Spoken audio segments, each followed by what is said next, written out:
आर्य अपनी गाड़ी अनु की बस के सामने लगाकर उसे रोकने का फैसला करता है और माफी मांगना चाहता है। दोस्तों, अब आर्य को अपनी गलती का एहसास हो चुका है और वो अनु को रोकने के लिए निकल पड़ा है। वह उसकी बस का पीछा कर रहा है। दूसरी ओर आर्य अपने दोस्त झंडे को पूरी कहानी बताता है कि अनु ने अपना चैलेंज जीत लिया था, लेकिन उसने ही उसे नकार दिया। आर्य मानता है कि उसने भरोसा सिखाया और खुद ही उसका विश्वास तोड़ दिया।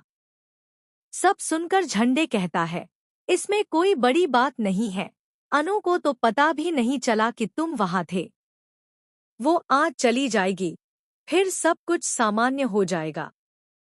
तुम भी उसे भूल जाओगे और वो भी तुम्हें भूल जाएगी।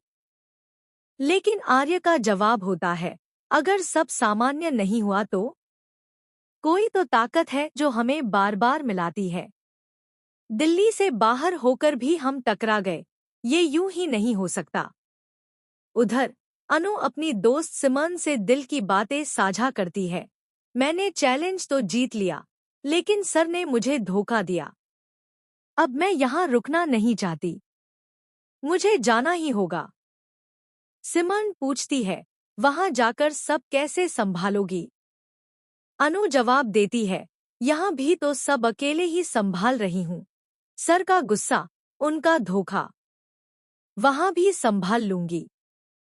इस बीच अनु के पापा बहुत दुखी हो जाते हैं कि उनकी बेटी उनसे दूर जयपुर चली जाएगी। वे पुष्पा जी से कहते हैं, उसे समझाओ, प्रमोशन छोड़ दे। तभी अनु घर आती है और बताती है कि मीरा मैम ने उसे बुलाकर गिफ्ट और घड़ी दी थी। अनु के पापा फिर कहते हैं, बेटा मत जा। लेकिन अनु समझाती है, हमने तय किया था कि जाना जरूरी है। आर्य सर ने मुझ पर विश्वास किया था, जब मुझे स्पीच देना भी नहीं आता था। अगर आज मैं उनका भरोसा तोड़ दूं, तो ये सही नहीं होगा। आखिरकार पापा मान जाते हैं और मम्मी पहले से ही राजी होती हैं। अनु मोहल्ले और परिवार से विदा लेकर बस स्टैंड पहुंच जाती है। वहीं पापा चिंता जताते रहते हैं। दूसरी तरफ आर्य बेचैन है। वह मीरा से फोन पर पूछता है कि अनु किस बस से जा रही है। जैसे ही पता चलता है, वह तेजी से वहां दौड़ता है। आर्य सोचता है, जिसने मुझे जीना सिखाया, उसे मैं यूं कैसे जाने दूं? ये नहीं हो सकता।